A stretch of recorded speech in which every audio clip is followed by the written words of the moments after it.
Hey guys, তোমাদের এতদিন দেখিয়েছি ভেতর থেকে জিম, এটা আজকে বাইরের থেকে আমি জিমটা দেখাচ্ছি।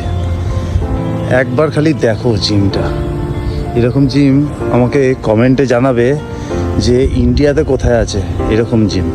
ঠিক আছে ভাই, দেখো এই বাইরেটা, এই সাইডটা দেখো, একটু জুম করছি, দেখো এত সুন্দর জিম। ঠিক আছে, এবার তোমাদেরকে দেখাচ্ছি এর আশেপাশে। আমাকে শুধুমাত্র জানাবে তোমরা যে এরকম জিম ইন্ডিয়াতে আর কোথায় আছে, একটা নেই কোথাও।